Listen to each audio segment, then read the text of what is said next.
नमस्कार, NB news देख रहे हैं आप और मैं हूं आपके साथ मुस्कान। स्वागत है आप सभी का राजधानी लाइव में। राजधानी लाइव की पहली खबर की ओर रुख कर लेते हैं। आय से अधिक संपत्ति मामले में पंजाब के पूर्व पुलिस महानिदेशक यानी डीजीपी सुमेध सिंह सैनी को विजिलेंस ने बुधवार को गिरफ्तार कर लिया है। इस दौरान सैनी के अधिवक्ता भी वहां मौजूद थे। हालांकि उन्होंने दावा किया है कि सैनी को सिर्फ पूछताछ के लिए हिरासत में लिया गया है। पंजाब विजिलेंस ने सेक्टर 20 स्थित एक कोठी की खरीद के मामले में सुमेध सिंह सैनी पर हाल ही में मुकदमा दर्ज किया था, जिसके बाद विजिलेंस ने कोठी पर सैनी की गिरफ्तारी को लेकर दबिश भी दी थी और इस दौरान विजिलेंस ने जांच के लिए कोठी में कई जरूरी दस्तावेज भी जब्त किए थे। इस मामले में गिरफ्तारी से बचने के लिए उन्होंने हाईकोर्ट में जमानत की अर्जी भी दायर की थी, जिसमें उच्च अदालत ने उन्हें जांच में सहयोग करने की शर्त पर अंतरिम जमानत दे दी थी। जिसके बाद बुधवार को सैनी अपने वकीलों के साथ देर शाम विजिलेंस कार्यालय पहुंचे, जहां पूछताछ के दौरान उन्हें विजिलेंस ने गिरफ्तार कर लिया है। सूत्रों का कहना है कि सैनी को फिलहाल गिरफ्तार करके पूछताछ उनसे की जा रही है और वहीं ये बताया जा रहा है उन्हें मात्र पूछताछ के लिए हिरासत में लिया गया है और जैसे ही पूछताछ पूरी हो जाएगी उनको छोड़ दिया जाएगा। इस तरीके की फिलहाल सूत्रों के हवाले से खबरें भी है। लेकिन हाल ही में हमने आपको खबर दिखाई थी एनबी न्यूज पर, जहां पर उनकी कोठी पर दबिश दी गई थी और इस दबिश के दौरान जब विजिलेंस की टीम के अधिकारी उनकी कोठी के बाहर निकले थे, कई घंटों तक उनकी कोठी में पहले तो जांच हुई थी, पूरी तरीके से दबिश दी गई थी, छापेमारी जब की गई, लेकिन जैसे ही अधिकारी बाहर निकले तो हमारे संवाददाता ने जानकारी दी थी कि उस समय उनके हाथों में किसी तरीके के कोई दस्तावेज भी नहीं थे और न ही ऐसा लग रहा था कि कोई कार्रवाई उन पर हो सकती है। लेकिन अब जिस तरीके से खुद वो वहां पर पहुंचे थे, खुद सुमेध सिंह सैनी विजिलेंस टीम के समक्ष पेश हुए थे और उसके बाद उन्हें वहां से हिरासत में ले लिया गया। पूछताछ उनसे फिलहाल की जा रही है। अब देखना होगा कि उनसे पूछताछ में किस तरीके की बातें निकलकर सामने आती है और कब तक उनको हिरासत में रखा जाता है, क्योंकि अभी हाल ही में उनकी इसी कोठी में ही दबिश दी गई थी विजिलेंस की टीम द्वारा और अब उनको इसी कोठी के आय से अधिक संपत्ति रखने के मामले में गिरफ्तार कर लिया गया है। पंजाब के पूर्व पुलिस महानिदेशक है, पूर्व डीजीपी हैं पंजाब की सुमेध सिंह सैनी, जिनको विजिलेंस की टीम ने गिरफ्तार किया है। जरा जानकारी के लिए चंडीगढ़ से संवाददाता अमित हमारे साथ जुड़ चुके हैं। अमित, फिलहाल पहले जिस तरीके से हाल ही में उनकी कोठी पर दबिश दी गई थी, उसमें आप ही ने जानकारी दी थी कि जैसे ही उनकी कोठी से लोग बाहर निकले थे, कार्यकारी जो अधिकारी फिलहाल विजिलेंस की टीम के थे वो बाहर निकले थे, तो उस समय उनके हाथों में किसी प्रकार के दस्तावेज नहीं थे। उस समय ये जानकारी सामने आ रही थी, लेकिन फिलहाल अब जैसे ही उनको पूछताछ के लिए बुलाया गया वहीं से उनको हिरासत में ले लिया गया और फिलहाल क्या कुछ अपडेट है? देखिए, ये बात बिल्कुल सही है कि जब घर पे जो सेक्रेटरी कोर्ट के वहां पे रेड की गई थी तब कुछ भी डॉक्यूमेंट्स हाथ नहीं लगे थे। घर वाले करीब उस वक्त भी रात को करीब 8 बजे के करीब रेड शुरू हुई और रात के 3:30 बजे तक वो चलती रही थी। पर जब अधिकारी बाहर आए तो उनके ना हाथ में कोई डॉक्यूमेंट था, ना ही उनके हाथ में कोई पेपर थे, ना ही उनकी तरफ से कोई कार्रवाई करते हुए नजर आई थी। क्या कहते हैं कि घर को ऊपर से लेके नीचे तक टटोला गया था। ऐसा कुछ नहीं मिला। पर वहीं आज की हम बात करें तो आज भी सुमेध सिंह सैनी बकायदा एक ब्लैंकेट बेल लेके यहाँ पहुंचे थे, जब उनको कहा गया था कि उनको अगर अरेस्ट करें तो बकायदा नोटिस देना है। और मेरे पीछे आप देख सकते हैं विजिलेंस का दफ्तर है, यहाँ पे करीब 8 बजे रात को यहाँ वो पहुंचे थे। तो आप देखिए रात को 8 बजे यहाँ पहुंचे थे, उसके बाद पूरी तरीके से इनको उठाया गया, बातचीत की गई और पूछताछ के लिए इधर बुलाया गया। तो आप देख सकते हैं यहाँ पे अधिकारी मौजूद है, पुलिस मौजूद है, पर यहाँ अंदर किसी को नहीं जाने दिया जा रहा है। पूरा प्रोसेस रात को 8 बजे शुरू हुआ है। अब अगर हम कहें कि सुबह के 8 बज चुके, लगभग 12 घंटे से अंदर पूछताछ चल रही है या उन्हें हिरासत में ले लिया, अब तक ये भी क्लियर नहीं हो पाया। मैं आपको बता दूं कि यहाँ पे 2 बार बकायदा मेडिकल टीम आके गई है। एक एम्बुलेंस आप मेरे पीछे देख सकते हैं, ये एम्बुलेंस यहाँ पे 2 बार आके जा चुकी है, पहले भी यहाँ पे मौजूद थी। ये सुमेध सिंह सैनी के साथ आई है, ये अभी तक क्लियर नहीं है कि कहीं ना कहीं अगर उनको हिरासत में भी लिया जाता है तो उनका मेडिकल करवाना भी जरूरी है। तो कहीं ना कहीं उस पहलू से भी ये एम्बुलेंस कहीं ना कहीं हम कह सकते हैं कि बहुत ज्यादा जरूरी है। पर ऑल ओवर अभी हम बात करें तो 2 चीजें सामने आ रही है, 2 पहलू सामने आ रहे हैं जिसको कंसिडर किया जा रहा है। जैसे सबसे पहले अगर मैं बात करूं तो एक है कि क्या उनको आय से अधिक संपत्ति जो उनकी 20 सेक्टर की जो घर है उसमें कहीं ना कहीं कहा जा रहा है कि उन्होंने बेनामी संपत्ति कहीं ना कहीं इंटर रिलेशन है उससे, और उनका जो पैसा लगा है कि कहीं ना कहीं फनल करके उसको अपने जो इलीगल गेन मनी है उससे खरीदा गया था। तो एक ये बात पहलू है जिसके करीब उनको कह सकते हैं हिरासत में लिया गया है। दूसरी बात कहीं ना कहीं भर्ती को लेकर है, कांस्टेबल भर्ती घोटाले को एक लेकर कहीं ना कहीं बात की जा रही है कि वहां पे उनका हाथ है। तो दूसरा पहलू ये है कि वहां से इसका रिलेशन हो सकता है। इन दो पहलुओं को लेकर अब जैसे अगर हम कहेंगे जानकारी सामने आ रही है, उनका कोई ना कोई ताल्लुकात है, पर अभी लेकिन अमित, इसमें समझने वाली बात देखिए ये है कि जब उनके घर पर छापेमारी की गई थी उस समय किसी भी प्रकार के कोई भी दस्तावेज नहीं मिले थे। दस्तावेज नहीं मिले हैं तो आखिर किस आधार पर उनसे पूछताछ इतने लंबे समय से की जा रही है? आप खुद बता रहे हैं कि इतने लंबे समय से पूछताछ की जा रही है, और इस बीच आखिर किस बिना पर ये पूछताछ की जा रही है ये भी समझना जरूरी है। और क्या कोई अंदर से कोई खबर ऐसी सामने आई है या फिर कोई अधिकारी ने कुछ बताया हो आपको? देखिए, अभी तक अधिकारियों की तरफ से कोई, अगर हम कहेंगे, जवाब नहीं आया है। हम्म। अगर आपको पता है, पहले ही सेशन कोर्ट की तरफ से उस प्रॉपर्टी को अटैच कर दिया गया है, तो कहीं न कहीं वो प्रॉपर्टी पहले ही शक के दायरे में है। देखिए, प्रॉपर्टी को लेके अगर कोर्ट में क्या है, ऑलरेडी कार्रवाई की जा रही है, उस प्रॉपर्टी को अटैच कर चुका है और कहीं न कहीं छानबीन चल रही है। तो उसी चीज़ के रिलेशन में कहीं न कहीं सुमित सिंह सैनी कहीं न कहीं जुड़ते हुए नज़र आ रहे हैं। तो आज की अगर हम कहें, या जो कल रात की उनको हिरासत में लिया गया, वो हिरासत से अगर हम कहें उसको अरेस्ट में कन्वर्ट किया गया है नहीं, ये हम अभी तक नहीं कह सकते, पर कहीं न कहीं लग रहा है कि हाँ, सुमेध सिंह सैनी अरेस्ट जरूर हो चुके हैं और इस अरेस्ट के साथ उनकी मुश्किलें जरूर बढ़ जाएंगी। तो देखिए, जब भी सुमेध सिंह सैनी जब भी कार्रवाई के लिए आते थे, हम कहें कि बातचीत, हम कहें कि किसी भी समन पे पहुंचते थे, तो हमेशा उनके पास एक ब्लैंकेट बेल होती थी कि उनको अरेस्ट नहीं किया जा रहा। पर अब वो जब एक बार अरेस्ट हो चुके हैं, तो कहीं ना कहीं उनका बाहर निकलना काफी मुश्किल हो सकता है। तो बिल्कुल देखना बिल्कुल। कि क्या अमित, अभी आप जानकारी लेते रहिएगा, हम आपसे जानकारी लेते रहेंगे, नजर बनाए रखिएगा। फिलहाल वक्त एक छोटे से ब्रेक का है और ब्रेक के बाद इसी पर मुद्दे पर एक बार फिर से चर्चा करेंगे।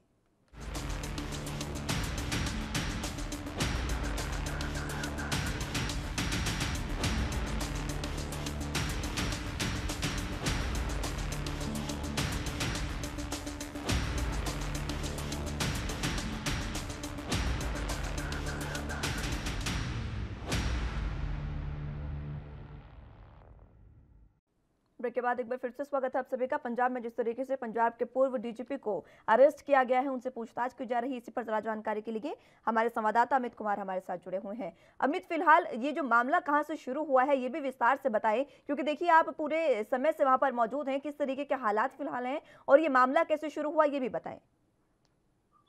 मामले की केसेस है, मर्डर केस की हम बात करें, खुद को पूरा गोलीकांड की बात करें या फिर याद करें, तो कई मामले हैं जिसमें कहीं ना कहीं सुमेध सिंह सैनी मौजूद है या उनका कहीं ना कहीं उनका नाम जरूर आता है। पर वहीं अगर हम आज की बात करें तो जो मेन मुद्दा होता है वो उनकी प्रॉपर्टी को लेकर होता है, जो सेक्टर 20 की जो इनकी कोठी है बेनामी संपत्ति की, वो सबसे बड़ा उनका मुद्दा नजर आता है कि जिसको लेकर ये पूरी कार्रवाई आज की जा रही है। कि विजिलेंस ब्यूरो की तरफ से लगातार, आपको बताया जैसे पिछली बार हम आए थे तब भी उनकी तरफ से एक रेड की गई थी उनके घर में, वो रेड भी करीब 8.5 घंटे तक चली थी, जिसमें घर का एक एक हिस्सा अगर कहें टटोला गया था। खुद विजिलेंस के अधिकारी सभी अगर कहें कहीं तो सिविल यूनिफॉर्म में पहुंचे थे, सब लोग वहां पे बिल्कुल घेराबंदी करके रखी गई थी। एक पूरी तरह कोशिश की गई थी उस समय भी सुमेध सिंह सैनी अगर हम कहें उनके हाथ लग जाए, पर सुमेध सिंह सैनी उस वक्त भी घर पे मौजूद नहीं थे। घर पर फिर भी एक एक अगर हम कहें कि फ्लोर वाइज घर की जांच की गई, पर एक बार बता दें कि उस वक्त भी विजिलेंस के अधिकारियों को बहुत ज्यादा मशक्कत करनी पड़ी थी घर के अंदर जाने के लिए। तो कहीं ना कहीं जब उनसे बार बार डॉक्यूमेंट मांगे, उनसे पूछा गया कि एफआईआर की कॉपी है, कुछ भी दिखाई जाए कि आखिर क्यों घर पे छानबीन की जा रही है, तो उस वक्त वो लोग प्रेजेंट करते हुए नजर नहीं आते। पर हाँ, एफआईआर की कॉपी बाद में जरूर सबमिट कर दी गई थी, जिससे क्लियर हो गया था कि आय से अधिक संपत्ति के चलते घर पे रेड मारी जा रही है। और घर को आपको बता दें कि पहले ही कि कोर्ट की तरफ से उसे पहले ही अटैच कर दिया गया है आय से अधिक संपत्ति को लेकर। तो वही उसी से रिलेशन में एक बार अगर आपको बता दें कि कोर्ट से अगर हम कहें ब्लैंकेट बेल लेके इसी केस से related Sumedh Singh Saini blanket bail लेकर यहाँ पहुंचे थे, पर उसके बावजूद भी उनको अब हिरासत में ले लिया गया। अब ये क्लियर नहीं हो पा रहा कि क्या नई धाराएं लगाई गई हैं, कहीं ना कहीं देखिए कि नई धाराएं लगाई हैं, केस में ही कोई और नए एंगल जोड़े गए या कोई और लिटरली कोई और केस है जिसके अंतर्गत उनको अरेस्ट किया गया। पर अभी आपको यहाँ का सिलसिला बताते हैं, करीब रात को 8 बजे वो यहाँ पहुंचे थे। अगर हम पूरी तरह कहीं ना कहीं कार्रवाई में हिस्सा लेने या कहें कि जो पूरी तहकीकात है उसमें हिस्सा लेने पहुंचे थे, उसके बाद जो पहले यहाँ पहुंचे तो उन्होंने अंदर जाने से पुलिस वाले मना कर दिया था कि मतलब कि इन्वेस्टिगेशन का हिस्सा वो यहीं से बाहर से ही शामिल होने की बात कही जा रही है। पर जब अधिकारियों ने कहा कि नहीं, हम आपको बाहर सकते हैं, आपको बकायदा अंदर बिल्डिंग विजिलेंस ऑफिस के अंदर आना होगा, उसके बाद ही हम आपको कंसिडर करेंगे। उसके वो अंदर चले गए, पर उनके साथ जो उनके वकील आए थे उनको अंदर नहीं जाने दिया गया। जी हाँ, सुमेध सिंह सैनी का जो उनके लॉयर आए थे उनको अंदर नहीं जाने दिया गया। अमित, क्या लॉयर जो लॉयर है उनके, क्या वो आपके साथ मौजूद हैं फिलहाल? देखिए यहाँ पे रात भर मौजूद थे, पर अभी हमारे साथ नहीं मौजूद है। पर उनसे जब हमने बात करने की कोशिश की, क्या उनको बताया गया कि क्या सुमित सिंह सैनी अरेस्ट हो चुके हैं, तो ऐसे उनका कहना है कि अभी तक उनको कोई इंटीमेशन नहीं दी गई है कि क्या सुमित सिंह सैनी अरेस्ट है, या अभी भी पूछताछ चल रही है। तो अंदर से कोई भी कम्युनिकेशन नहीं आया है। हाँ, सिर्फ एक कम्युनिकेशन आया था कि रात को करीब 1:30 बजे, जी हाँ, रात को करीब 1:30 बजे सुमित सिंह सैनी के कपड़े मंगाए गए थे, रात के कपड़े। अगर जो मैं आपको विजुअल के है कि रात को कपड़े मंगाए गए थे, जो कपड़े एक बार अंदर भेजे गए, उसके बाद सिर्फ कपड़े, देखिए और कोई सामान अंदर नहीं भेजा गया, सिर्फ और सिर्फ कपड़े भेजे गए, जिसके बाद उनका बैग का चल रही है। कुछ विजिलेंस के क्लियर नहीं कर रहे हैं कि आखिर क्या प्रॉपरली सुमित सिंह सैनी को अरेस्ट कर लिया है, क्योंकि अब एक वेट चल रही है। हम लोग इसी वेट में सिंह सैनी को अगर अरेस्ट कर लिया गया जी ठीक है अमित, आप पूरे मामले पर जानकारी बनाए रखिएगा, नजर बनाए रखिएगा, जानकारी आपसे लेते रहेंगे। फिलहाल के लिए बहुत शुक्रिया हमारे साथ जुड़ने के लिए और तमाम जानकारी के लिए। तो अब बात दिल्ली की कर लेते हैं, जहां पर दिल्ली सरकार के श्रम विभाग ने कारखाना मालिकों को चेताते हुए कहा है कि वो नियमों का पूरे तरीके से पालन करें, अन्यथा किसी भी तरीके से अवैध रूप से चल रहे कारखानों को बंद कर दिया जाएगा। श्रम विभाग ने सख्त आदेश जारी किए हैं, जिसमें सभी कारखाना मालिकों को श्रम विभाग से लाइसेंस लेना अनिवार्य बताया गया है। विभाग ने कहा कि जो लोग कारखाना चला रहे हैं वो सरकारी व्यवस्था में आए और नियमों का पालन करें। ऐसा न करने वालों के खिलाफ कारखाना अधिनियम 1948 के तहत कार्रवाई होगी। नियमों के उल्लंघन में कारखाना मालिकों पर 1 लाख का जुर्माना या फिर 2 साल तक की सजा या फिर दोनों हो सकते हैं। बता दें कि आवासीय क्षेत्र अवैध है, बावजूद इसके दिल्ली में बड़ी संख्या में अनेक इलाकों में कारखाने चल रहे हैं। दिल्ली में प्रदूषण की समस्या को देखते हुए अभी तक प्रदूषण फैलने वाले कारखानों के खिलाफ ही यदाकदा कार्रवाई होती थी, लेकिन अब अन्य काम करने वाले साफ तौर पर बच जाते थे। मगर श्रम विभाग के सख्त रुख के बाद अब अवैध कारखाना चलाना ठीक नहीं होगा।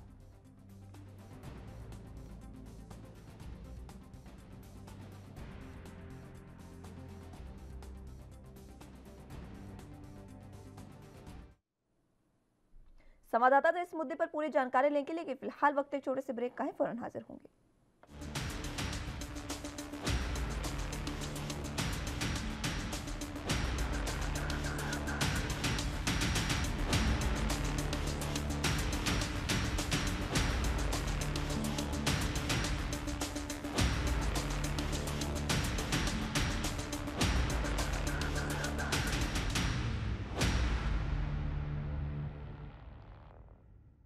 ब्रेक के बाद एक बार फिर से स्वागत है आप सभी का। दिल्ली सरकार ने दिल्ली में अवैध जो कारखाने चला रहे हैं उनको अब चेता दिया है, और इस पर क्या कुछ अपडेट है हमारे संवाददाता से जानकारी लेंगे। फिलहाल राजीव तिवारी हमारे साथ दिल्ली से जुड़ चुके हैं।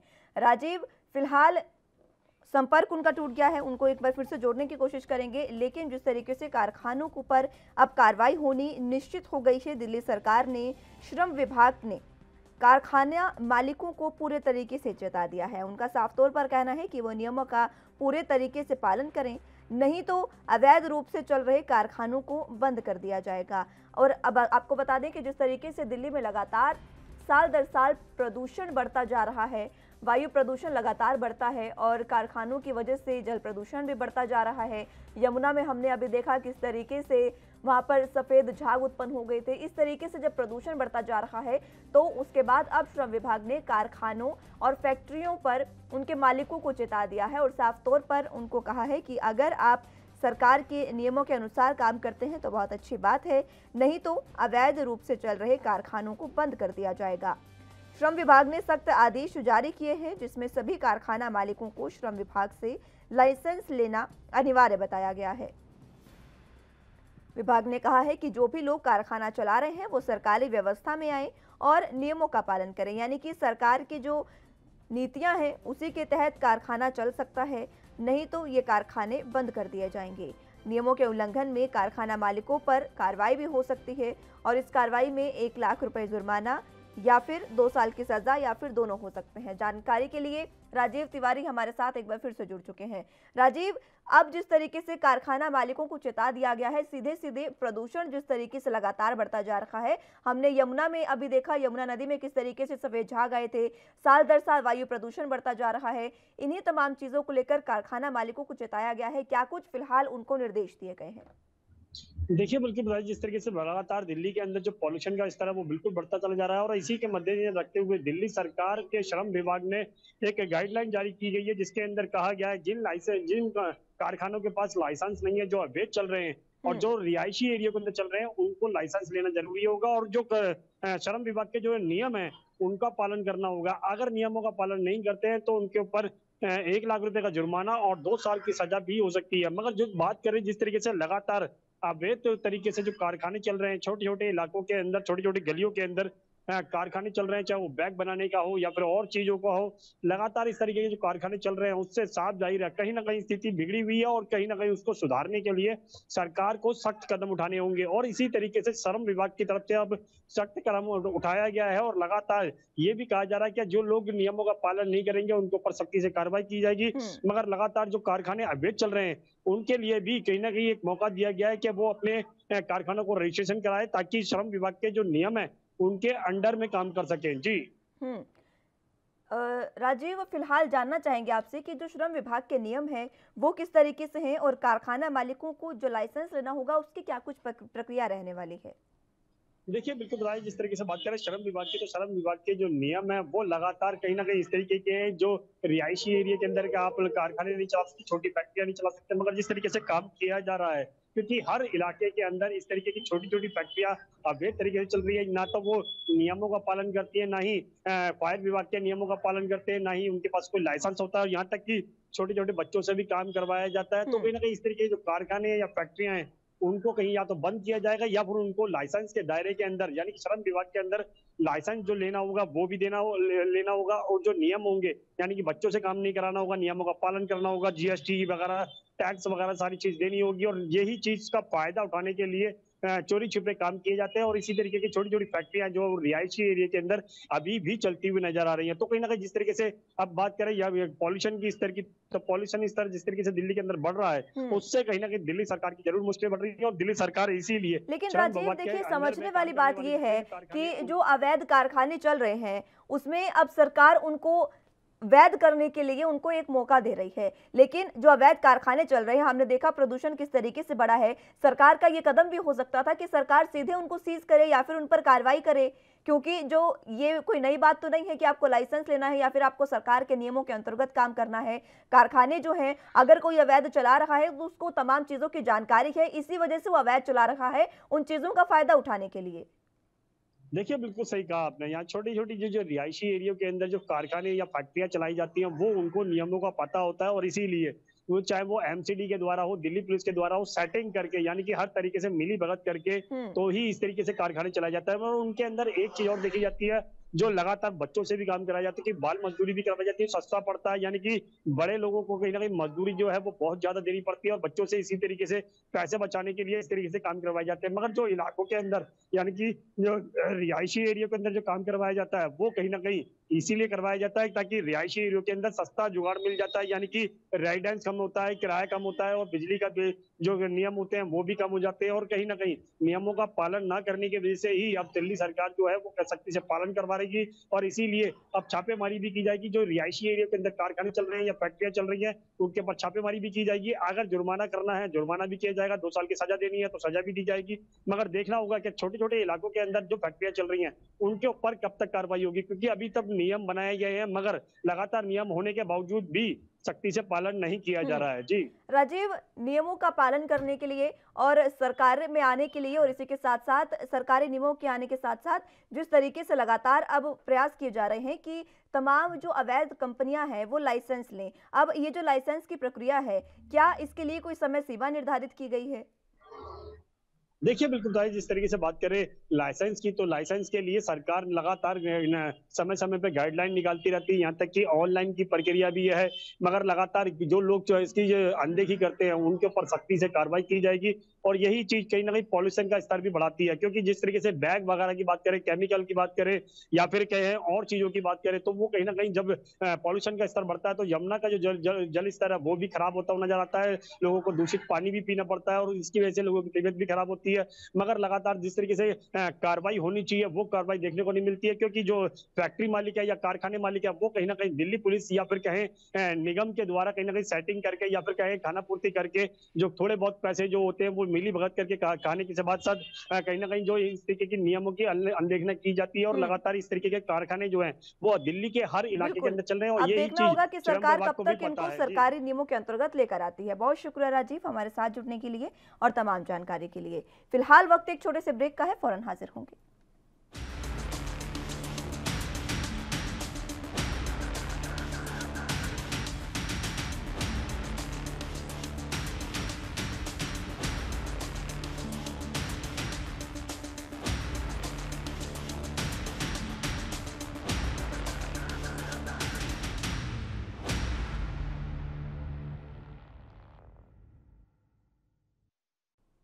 चलिए तो ब्रेक के बाद रुख राजधानी लाइव की तीसरी खबर की ओर कर लेते हैं, जो खबर यूपी के बाराबंकी से है।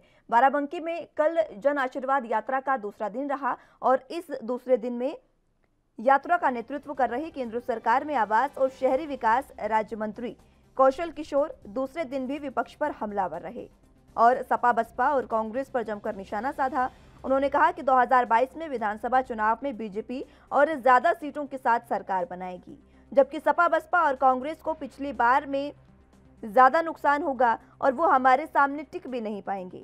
इस दौरान उन्होंने भविष्यवाणी करते हुए कहा कि 2022 के विधानसभा चुनाव में 90 से 95% ब्राह्मणों का वोट बीजेपी को ही मिलेगा। जन आशीर्वाद यात्रा के दूसरे दिन पत्रकारों से बातचीत में केंद्रीय मंत्री कौशल किशोर ने कहा कि बाराबंकी में लाखों लोगों का आशीर्वाद भारतीय जनता पार्टी को मिला है। उन्होंने कहा कि उनका जिस तरह का रुझान बीजेपी की तरफ दिख रहा है जनता का, उसको देखते हुए ये साफ कहा जा सकता है कि सपा बसपा और कांग्रेस को 2017 के विधानसभा चुनावों से ज्यादा बड़ा नुकसान इस बार उठाना पड़ेगा, क्योंकि इस बार के विधानसभा चुनाव में बीजेपी को पिछली बार से ज्यादा वोट मिलेंगे। यानी कि सीधे तौर पर उन्होंने कह दिया है कि विपक्ष को इस समय ज्यादा नुकसान उठाना पड़ेगा, क्योंकि जनता का रुझान और पहली पसंद बीजेपी है।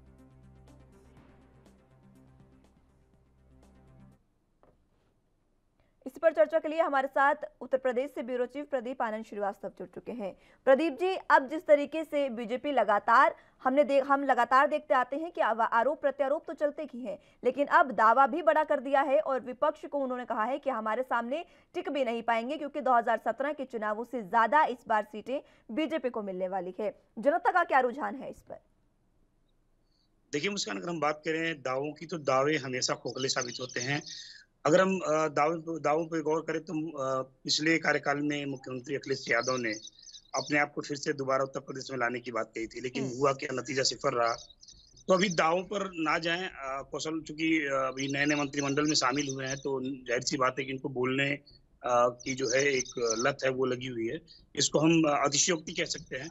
जमीनी हकीकत यह है कि उत्तर प्रदेश में जो रीजनल पार्टियां हैं, चाहे वो समाजवादी पार्टी हो, चाहे वो बहुजन समाज पार्टी हो, और अब एक नई नवीली पार्टी तैयार हो रही है भीम आर्मी की, जिसको रावण संचालित कर रहे हैं। तो जो जमीनी हकीकत है, रियलिटी जो चेक है, उसमें ये है कि जो रीजनल पार्टियां हैं उनका अपना एक खुद का जनाधार है। अगर हम उत्तर प्रदेश में बात करें, समाजवादी पार्टी MOI फैक्टर को लेकर आगे बढ़ती है, वही दूसरी तरफ इस बार बहुजन समाज पार्टी ब्राह्मण और मुस्लिम, दलित और अब OBC, ये चारों कार्ड खेलने के लिए तैयार है। विपक्ष पूरा जो है भाजपा को घेरने की कोशिश कर रहा है। ये है कि भारतीय जनता पार्टी ने जो काम किए हैं, जो कल बजट पेश किया, बजट में जो उन्होंने घोषणाएं की, वो कुछ जनता के पक्ष में हुई, लेकिन इसका मतलब ये नहीं है कि जो विपक्षी पार्टियां हैं वो पूरी तरह से उनका नुकसान होगा, वो टिक नहीं पाएंगे। ये कहना अतिशयोक्ति होगी, क्योंकि उत्तर प्रदेश में बहुत बड़ा राज्य है और तमाम भांति तरह के लोग यहाँ रहते हैं। और जाहिर सी बात है, एक सोच के अगर लोग होते तो पूरे देश में एक सोच की सरकार होती, लेकिन यहाँ पे अलग अलग जाति, अलग अलग मजहब, अलग अलग धर्म के लोग रहते हैं और उनकी सोच अलग है। कोई वामपंथी है, कोई समाजवादी पार्टी का सपोर्टर है, कोई बहुजन समाज पार्टी का सपोर्टर है। तो नेताओं को कभी भी जब बड़े नेता जब कुछ बोलते हैं तो उसके पीछे जो बैकग्राउंड है, उसकी स्थिति क्या होगी, उसको समझ के बोलना चाहिए। ये बयान जो है, इसको अतिशयोक्ति कह सकते हैं। देखिए, अगर हम क्रोनोलॉजी को समझें तो अभी उत्तर प्रदेश में दो धारणाएं जो हैं वो प्रचलित हैं।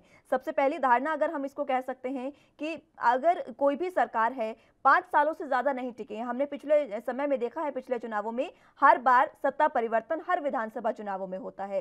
दूसरी धारणा ये है कि पंचायती चुनाव में जिस पार्टी ने ज्यादा अपना परचम लहराया वो विधानसभा चुनाव में अपना परचम नहीं लहरा पाती है, ये भी देखा गया है। तो अब इन चीजों को देखते हुए, क्योंकि अभी जो पंचायती चुनाव हुए थे उसमें बीजेपी ने बहुत अच्छा प्रदर्शन किया था और अभी बीजेपी की सरकार है, तो क्या इन धारणाओं के तहत कहा जा सकता है कि सत्ता परिवर्तन हो सकता है, या फिर विपक्ष की भूमिका इसको लेकर अब कैसी है और कितना विपक्ष जो है वो अब एकजुट होकर बीजेपी सरकार को घेरने की कोशिश कर रहा है, ये भी बताएं। साथ ही साथ विपक्ष कितना मजबूत इस समय देखा जा सकता है विधानसभा चुनावों में। मुस्कान, पहले बात के जवाब में दे दी कि उत्तर प्रदेश में विपक्ष बिल्कुल जीरो दिखाई दे रहा है। विपक्ष की जो भूमिका है वो जीरो दिखाई दे रही है। सिर्फ ट्वीटिंग से, ट्विटर करने से और मीडिया के सामने बयानबाजी करने से कोई विपक्ष मजबूत नहीं होता है। विपक्ष मजबूत होता है जमीन पर उतर के काम करने से। आपने देखा होगा कि पूरे कोरोना के दौरान सिर्फ सत्ता पक्ष से जुड़े हुए लोग ही लंगर लगाते हुए नजर आए, हॉस्पिटल में फल बांटते हुए नजर आए, ऑक्सीजन पहुंचाते हुए नजर आए।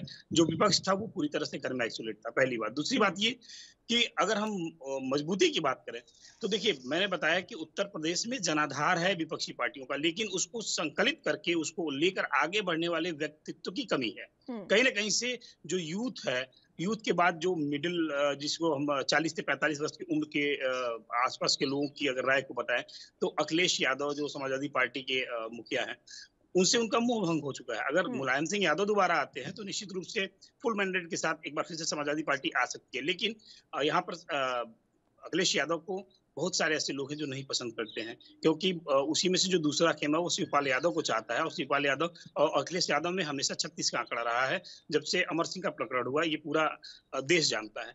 अगर हम बहुजन समाज पार्टी की बात करें, बहुजन समाज पार्टी सिर्फ एक व्यक्ति की पार्टी है और वो है मायावती। मायावती वहाँ की उसकी सुप्रीमो है और उनके कहने पर ही उत्तर प्रदेश में सारी चीजें होती है। ये अलग मामला है कि जब उनका कार्यकाल था तो कानून व्यवस्था को उन्होंने अपने हाथ में ले रखा था, लेकिन उसमें भी तमाम तरह की चीजें सामने निकल के आई थी। मसलन जब मायावती का जन्मदिन होता था तो उस समय वो जो बर्थडे केक आता था वो करीब करीब हर एक जिले के एसपी जो है बर्थडे केक के रूप में कुछ ना कुछ गिफ्ट भेजते थे।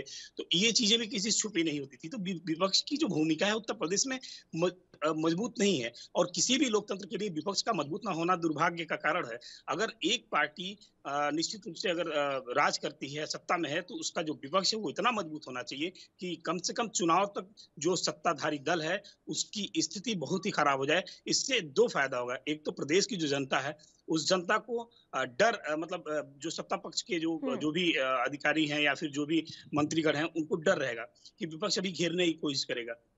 दूसरा, जब उनके मन में ये डर होगा तो वो पूरे प्रदेश में जो उन्होंने वादे किए हैं उस वादों को पूरा करने की कोशिश करेंगे। लेकिन उत्तर प्रदेश की बात करें तो उत्तर प्रदेश में आपने देखा होगा कि विपक्ष पूरी तरह से विफल है, मजबूत है ही नहीं, जमीन पे है ही नहीं। तो जब विपक्ष ही नहीं है तो फिर विरोध कौन करेगा? तो बात यही हो गई कि कुल मिला के घूम के कि हम आएंगे, शीशे में अपने आप को देखेंगे और चले जाएंगे।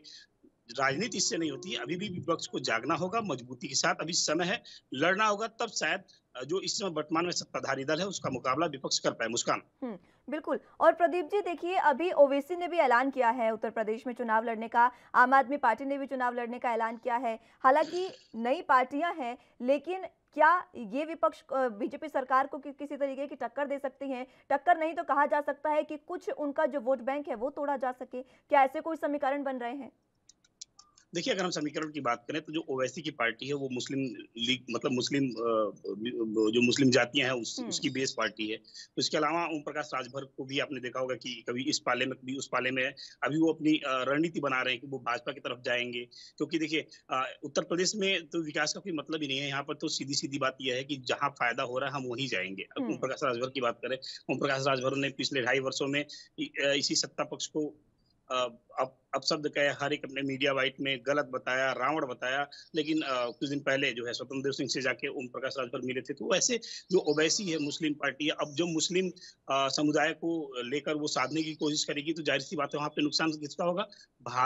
वो समाजवादी पार्टी का, बहुजन समाज पार्टी का और कांग्रेस का, क्योंकि ये जो तीनों दल है मुस्लिम इनके साथ जुड़े हुए होते हैं। भारतीय जनता पार्टी कट्टर हिंदू के नाम पर मुस्लिमों को नहीं जोड़ पाती है।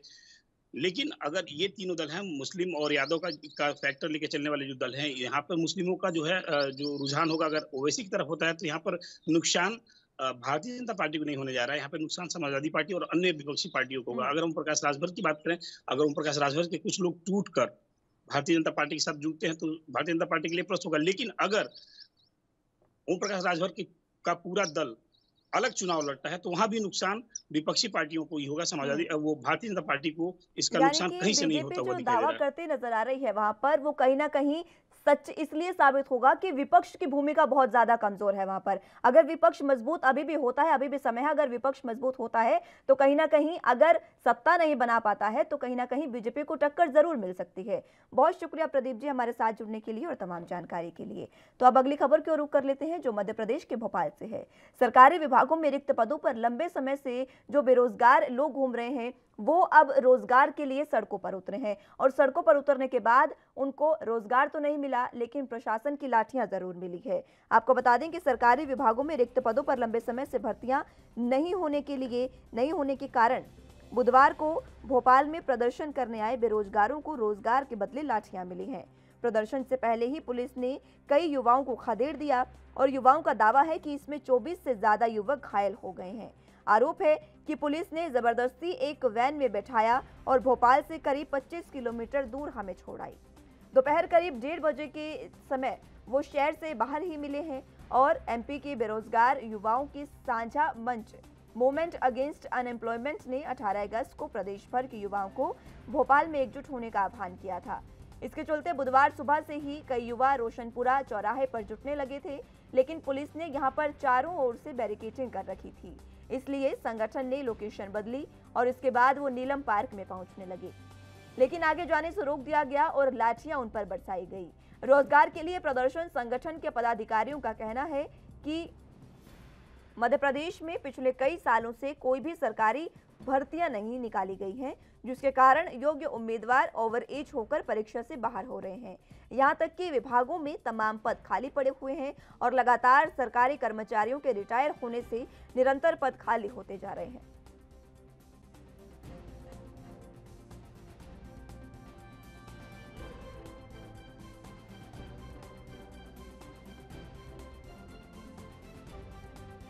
जरा जानकारी के लिए संवाददाता गणेश तिवारी हमारे साथ जुड़ चुके हैं। गणेश, जिस तरीके से रोजगार के लिए बेरोजगार युवा सड़कों पर निकले लेकिन उसके बाद भी लाठियां भांजी गई, रोजगार के नाम पर तो उन्हें कुछ भी नहीं मिला।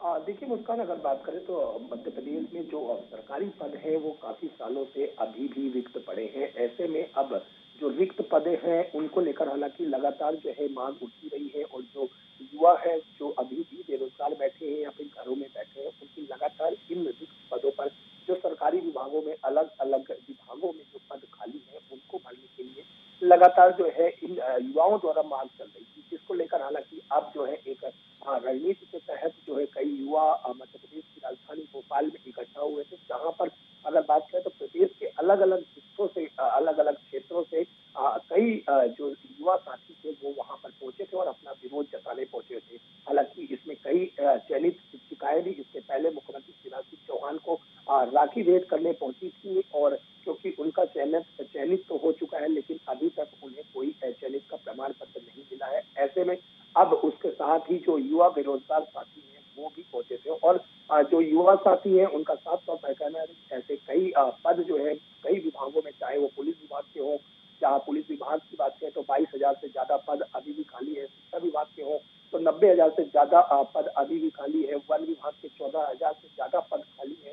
ऐसे इन रिक्त पदों पर उनका साफ तौर पर कहना था कि लगातार सरकार की तरफ से जो लोग अभी भी है कार्यरत है उनके लगातार जो है वहां से जो इस्तीफे हो रहे हैं या फिर ट्रांसफर हो रहे हैं या फिर उसका कार्यकाल पूरा हो चुका है, तो ऐसे में कई पद अभी भी रिक्त पड़े हैं लेकिन सरकार की तरफ से कोई भी उन रिक्त पदों को लेकर कोई ना तो एग्जामिनेशन कराई जा रही है ना ही रिक्त पदों की भर्तियां की जा रही है, जिसका विरोध अब साफ तौर पर था और कई युवा साथी वहां पर भोपाल में पहुंचे थे, जहां हालांकि पहले कई युवा साथी जो थे वो रोशनपुरा पर पहुंचे थे, जहां पर हालांकि पुलिस ने बैरिकेडिंग कर रखी थी, जिसके बाद जो युवा साथी थे वो नीलम पार्क की तरफ बढ़े, जहां पर पुलिस ने हालांकि उन्हें खदेड़ा है और करीब अगर बात करें तो जो युवा साथी थे साफ तौर पर कहना है करीब 24 से ज्यादा लोगों को लाठियों की वजह से वो घायल भी हुए। तो प्रदेश में हालांकि जो रिक्त पद थे उनको लेकर लगातार जो है मांग उठ रही थी और उसी मांग को लेकर अब युवा साथी भोपाल में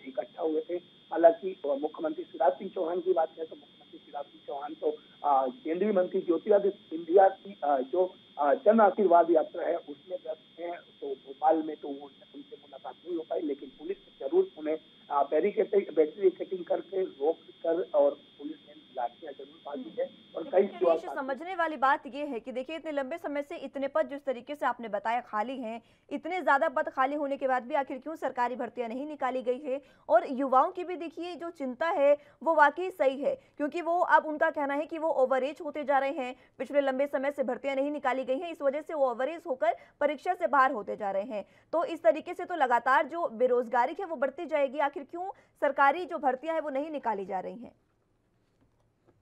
देखिए, सबसे पहले बात करें तो जो सरकार की तरफ से और युवा की तरफ से सबसे मुख्य बात करें तो युवाओं का वही साफ तौर पर कहना है कि कई वर्षों से ऐसी भर्तियां सरकार की तरफ से नहीं निकाली गई हैं और सरकार इस तरह से कोई भी भर्ती करने से पूरी तरह से दूर भाग रही है। अगर बात करें तो कई ऐसे लोग भी हैं जो संविदा पर हैं और कई वर्षों से संविदा पर कार्य कर रहे हैं, लेकिन उन्हें भी परमानेंट यानी कि स्थायी तौर पर नहीं रखा जा रहा है और सरकार किसी तरह से ऐसे निर्णय लेने से पूरी तरह से बच रही है। अगर बात करें शिक्षा विभाग की, मुस्कान बात करें तो करीब 11 वर्षों से शिक्षा विभाग के कोई भी रिक्त पदों की भर्तियां नहीं की गई है, जबकि शिक्षा विभाग की बात करें तो 90,000 से ज्यादा पद अभी भी रिक्त पड़े हैं, लेकिन कोई भी भर्तियां नहीं हुई। ऐसे कई विभाग है, चाहे वो वन विभाग के हों या फिर विद्युत विभाग के हों, ऐसे कई विभाग है जहां पर कई वर्षों से कोई भी पदों के लिए जो भर्तियां हैं वो नहीं की गई है और उसका विरोध साफ तौर पर है, क्योंकि युवाओं का साफ तौर पर कहना है कि युवा जो है वो ओवर एज होते जा रहे हैं और जो युवा और शिक्षित लोग हैं उनका ओवर एज की वजह से वो चयनित नहीं हो पा रहे हैं और ऐसे में बेरोजगारी जो है दिन प्रतिदिन बढ़ती जा रही है। साथ ही नए पद नहीं होने की वजह से और कम ऑफिस स्टाफ की वजह से या कम कर्मचारी होने की वजह से अगर सरकारी विभाग की बात करें तो उन सरकारी कर्मचारियों पर भी दबाव बढ़ता नजर आ रहा है और दबाव बढ़ने की वजह से ठीक है गणेश, आप जुड़े रहिए हमारे साथ। मैं एक बार फिर से लौटूंगी आपके पास, लेकिन फिलहाल वक्त एक छोटे से ब्रेक का है, फौरन हाजिर हूँ।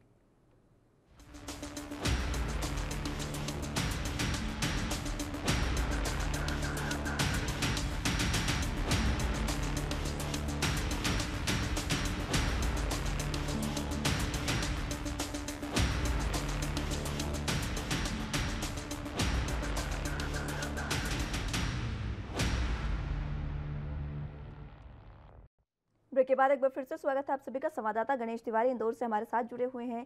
गणेश, फिलहाल अब जिस तरीके से युवाओं की चिंता है वो कैसे कम होगी? प्रशासन ने क्या उनको किसी तरीके का कोई आश्वासन दिया है?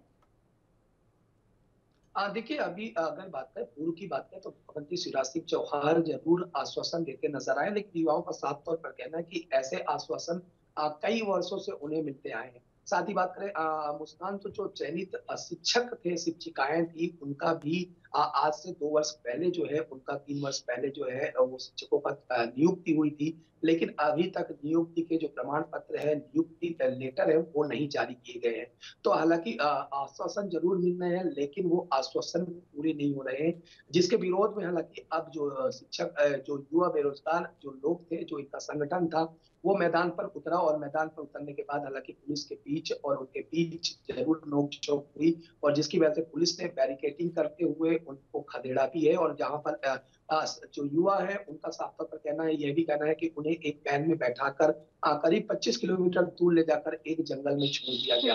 तो लगातार जो है युवाओं का आरोप है, अब युवा आगे की रणनीति बनाने के लिए भी मजबूर हो चुके हैं और साथ ही युवाओं को कहना है कि वो अपनी मांगों को लेकर जो रिक्त पद है, जिन पर भर्तियां सरकार नहीं कर रही है या फिर जिन पदों को भर्तियां करने से सरकार जो है पीछे भाग रही है, उन पदों को भर्तियों कराने के लिए लगातार वो अपनी आवाज उठाते रहेंगे, क्योंकि ऐसे कई बिल्कुल गणेश, लेकिन देखना ये होगा कि जो सरकार ने आश्वासन दिया है वो कब तक वो अपना आश्वासन को पूरा करते हैं या फिर सरकारी भर्तियां निकाली जाती हैं। बहुत शुक्रिया हमारे साथ जुड़ने के लिए और तमाम जानकारी के लिए। तो अब बात मुंबई की कर लेते हैं, जहां पर क्राइम ब्रांच यूनिट 7 की टीम को एक बड़ी सफलता हाथ लगी है। इस दौरान उन्होंने अवैध हथियारों के साथ 2 शख्स को गिरफ्तार किया है, 2 आरोपियों को गिरफ्तार किया गया है, जहां पर उनके पास से इस दौरान पुलिस ने उनके कब्जे से 8 देसी पिस्टल और 8 जिंदा कारतूस भी बरामद किए हैं। पुलिस ने बताया कि मध्य प्रदेश के खरगोन जिले से कुछ तस्कर मुंबई में अवैध हथियार की बिक्री करने के लिए आने वाले हैं, जिसके बाद घाटकपुर क्राइम ब्रांच यूनिट 7 की टीम ने 2 हथियारों के साथ 2 आरोपियों को रंगे हाथों गिरफ्तार कर लिया। गिरफ्तार आरोपियों के पास से 8 देसी कट्टा, 8 जिंदा कारतूस जब्त की गई है। फिलहाल अब क्राइम ब्रांच की टीम ये पता लगाने में जुटी है कि इतनी भारी संख्या में ये हथियार किसको बेचने के लिए लाए जा रहे थे और इनके साथ कितने लोग जुड़े हैं। ये सभी हथियार मध्य प्रदेश में बनाए जाते हैं और वहीं से सप्लाई भी किए जाते हैं। आरोपियों ने बताया कि मध्य प्रदेश के एक जिले में अवैध हथियार का निर्माण किया जाता है और पकड़े गए एक पिस्टल की कीमत 32,000 रुपए है।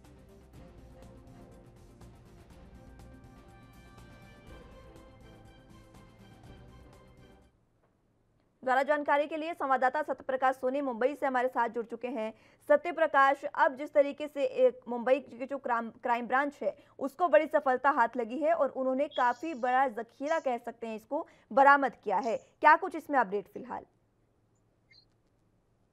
जी मुस्कान, देखिए जिस तरह से मुंबई क्राइम ब्रांच यूनिट 7 को एक बड़ी सफलता मिली है, इसके पीछे कहीं न कहीं क्राइम ब्रांच के तमाम अधिकारी और जिस तरह से खुफिया जानकारी मिली थी कि मध्य प्रदेश से कुछ लोग जो है मुंबई में हथियार की तस्करी करने आने वाले हैं। लिहाजा मुंबई की क्राइम ब्रांच ने जो है जाल बिछाया और रंगे हाथ 2 लोगों को गिरफ्तार किया। उनके पास से करीब 8 पिस्टल और 8 जिंदा कारतूस बरामद किया गया है। फिलहाल क्राइम ब्रांच यह जानने की कोशिश कर रही है कि यह जो हथियार की तस्करी है कितने महीनों से चल रही थी और आखिरकार यह हथियार कहाँ बनाया जाता है और किनको सप्लाई करने वाले थे। इस तरह की जानकारी जो है अब क्राइम ब्रांच लगाने में जुटी है। सत्यप्रकाश, क्या इन दोनों आरोपियों के पास से कोई पूछताछ में जानकारी प्रशासन को हासिल हुई? देखिए जाहिर तौर पर मुंबई क्राइम ब्रांच को यह जानकारी मिली है कि मध्य प्रदेश का एक इलाका है, यानी कि पूरा जिला कहा जा सकता है, वहां पे खुले तौर पर जो है हथियारों का जो है जखीरा बनाया जाता है। लिहाजा वहां से हर स्टेट का अलग जो है स्टैम्प ठप्पा मोहर लगाया जाता है हथियारों पर। उसके बाद वहां पे रेट तय किया जाता है कि कौन से राज्य के लिए कौन से हथियार को सप्लाई करना है। लिहाजा इस तरह की जानकारी के बाद क्राइम ब्रांच ने छापेमारी की है। दूसरी तरफ यह भी बताया जा रहा है कि क्राइम ब्रांच की अब यह तैयारी है कि आने वाले समय में एमपी के जिस इलाके में इस तरह से हथियारों का जखीरा बनाया जाता है वहां पे जो है छापेमारी की जाएगी और उसको पूरी तरह से बंद कर दिया जाएगा। हालांकि यह पूरा संज्ञान जो पूरा मामला है कहीं न कहीं मध्य प्रदेश सरकार के संज्ञान में आया हुआ है, लेकिन उसके बाद भी इनके ऊपर कार्रवाई नहीं की जाती क्योंकि लिहाजा इनका यह कहना है कि इस तरह से जो कारोबार करके वो बड़े पैमाने पर जो है अपने कहीं के जीविकोपार्जन के लिए साधन बनाते हैं। सत्यप्रकाश, ये बिल्कुल गलत है। पुलिस ने ये कार्रवाई की है, क्राइम ब्रांच की यूनिट 7 ने ये कार्रवाई की है, इसमें क्या बॉर्डर एरिया से इनको पकड़ा गया है या फिर कहीं मुंबई के अंदर से पकड़ा गया है, ये भी बताएं। और इसी के साथ उनको कार्रवाई जो है वो किस तरीके से उन्होंने की है, ये भी बताएं। देखिए जब कोई हथियार पकड़ा जाता है तो 325 के तहत कार्रवाई होती है, लेकिन सबसे अहम बात कि हथियारों का जखीरा किसको और कहां सप्लाई होने वाला था इसकी जानकारी अब तक किसी को नहीं थी। लिहाजा क्राइम ब्रांच इस जानकारी में लगी है कि आखिरकार यह हथियार किसको देने वाले थे। लेकिन जिस तरह से जानकारी मिल रही थी कि लगातार मुंबई में एमपी से बड़ी संख्या में जो हथियार आते हैं और उसकी सप्लाई की जाती है। लिहाजा एक अगर पिस्टल की बात है करीब 32,000 का जो कीमत ने जो कार्रवाई की है वो बेहद चौंकाने वाली है और लगातार इस तरह की कार्रवाई पर अमल करने वाली बात जी। सत्यप्रकाश, गिरफ्तार इन्हें कहां से किया गया है ये जरूर बताएं। मुंबई के जो मुलुंड इलाका है वहां पे तस्करी करने वाले फिलहाल घाट के ऊपर और मुलुंड के बीच एक सुनसान जगह यानी कि जंगल कहा जा सकता है, वहां पे इस तरह की चीजें जो होने वाली थी। लिहाजा क्राइम ब्रांच ने पहले ही वहां पे जो है जाल बिछा के रखा था। जैसे ही वो लोग हथियार लेकर आए और वहां से जो है आपस में बातचीत करते हुए देखे, संदिग्ध अवस्था में इनको जो है हिरासत में लिया गया। उसके बाद जब इनकी जांच पड़ताल की गई तो इनके पास से 8 जिंदा कारतूस और 8 पिस्टल बरामद किए जो कहीं के देसी है और एमपी द्वारा स्थापित किए, मतलब एमपी द्वारा जो है उसको चिन्हित किए गए। सत्यप्रकाश, अब देखिए समझने वाली बात ये है कि मध्य प्रदेश से कहा जा रहा है कि ये लेकर आए हैं, वहां पर बनाई जाती है और वहीं से लेकर आ रहे थे मुंबई में बेचने के लिए। अब मध्य प्रदेश में जिस तरीके से बने हैं वहां से ये पहुंचे तो बॉर्डर लगते हैं बीच में, उन बॉर्डर पर क्या चेकिंग नहीं हुई है, ये भी सोचने वाली बात है। तो आखिर क्या रसूखदारों की शहर से ये पूरा काम किया जा रहा है, ये भी सवाल उठते हैं। तो देखिए प्रश्न में जरूर खड़ा किया जाता है कि क्योंकि इतनी बड़ी संख्या में अगर कोई हथियार मुंबई जैसे शहर में प्रवेश करता है तो जाहिर तौर पर कहीं न कहीं मुंबई सुरक्षा पे एक संज्ञान सवाल खड़ा होता है कि किस तरह से और किसकी चूक के जरिए जो है इस तरह के किया जाए। लिहाजा यह भी कई बार देखा जाए कि बॉर्डर पर जो पार करवाते हैं, चाहे वो किसी राज्य का बॉर्डर हो, वहाँ पार करवाते हैं तो वहाँ पे जो सुरक्षा कर्मी रहते हैं वो कहीं न कहीं मिले होते हैं। लिहाजा अभी यह भी देखने वाली बात होगी कि जिस तरह से एमपी से मुंबई ये हथियारों का जखीरा है, किस रास्ते से आता है और किस तरीके से आता है, इस मोडस को भी कहीं न कहीं अब क्राइम ब्रांच निकालने की कोशिश कर रही है। सत्यप्रकाश, फिलहाल कार्रवाई कहां तक पहुंची है क्राइम ब्रांच की, और क्या इनके पास से कोई ऐसी पूछताछ में इनको ऐसी बात सामने आई है, इनके सरगना कौन है, क्या कुछ पता चला है? देखिए, जिन 2 लोगों को गिरफ्तार किया गया उनके पास से यह जानकारी मिली कि उनके साथ करीब 8 लोग हैं जिनकी तलाश जो है क्राइम ब्रांच कर रहे हैं। फिलहाल 2 लोगों की शिनाख्त हुई है। क्राइम ब्रांच कभी भी उनको जो है दबिश कर सकती है, लेकिन जिस तरह से जानकारी मिली है कि मुंबई में 8 लोग हैं, जबकि मुंबई के बाहर अन्य राज्यों में, अन्य इलाकों में काफी लोग सक्रिय हैं जो इस तरह से हथियार को लेकर अलग अलग राज्यों में सप्लाई करने का काम करते थे। उसका लेकिन सत्यप्रकाश, देखिए, वापिस से सवाल वही उठ जाता है कि इतने बॉर्डर जब उन्होंने पार कर लिए हैं तो आखिर कैसे ही ये लोग जो हैं वो पहुंच सके हैं मुंबई में। हालांकि गुप्त सूचना के आधार पर जो क्राइम ब्रांच की टीम है उनको गुप्त सूचना मिली, उसके बाद उन्होंने ये कार्रवाई की। अगर गुप्त सूचना नहीं मिलती तो शायद ये हथियार जहां पहुंचने थे वहां पहुंच भी सकते थे। जी मुस्कान, देखिए, पहले भी हमने यही बताया कि लगातार कई सालों से इस तरह की ड्रग्स जो है हथियार तस्करी का काम किया जाता है। लिहाजा इस बार उनको पुख्ता सबूत मिले थे, पुख्ता जानकारी मिली थी, इस वजह से जाल बिछाकर पकड़ा गया। अगर मुंबई क्राइम ब्रांच को इस तरह की जानकारी नहीं मिलती, लिहाजा यह भी 8 हथियार जो है सप्लाई कर दिए जाते हैं। अब आगे की जो खेप लाने की कोशिश भी हो जाती, लेकिन जिस तरह से गिरफ्तारी हुई, ऐसे में जानकारी मिल रही है कि आने वाले समय में क्राइम ब्रांच अलर्ट है और देखने की कोशिश कर रही है कि जिन 8 लोगों की तलाश अभी भी जारी है वो कहाँ छुपे हुए हैं, किस तरह से जो है हथियार की तस्करी को अंजाम देते हैं। बिल्कुल। और सत्यप्रकाश, बाकी के तमाम लोगों को गिरफ्तार करना बेहद जरूरी भी है, क्योंकि अगर इस तरीके से ये जखीरा चलता रहा, ये धंधा चलता रहा, तो एक दिन मुंबई जो है, महाराष्ट्र जो है, वो वाकई गढ़ बन सकता है। कानून को जो व्यवस्था वहां पर नहीं रहेगी वो बन सकती है, वहां पर कानून व्यवस्था पूरे तरीके से बेहाल हो सकती है। बहुत शुक्रिया हमारे साथ जुड़ने के लिए सत्यप्रकाश, और तमाम जानकारी के लिए। फिलहाल के लिए राजधानी लाइव में मेरे साथ बस इतना ही। आप जुड़े रहिए एनबी न्यूज के साथ। नमस्कार।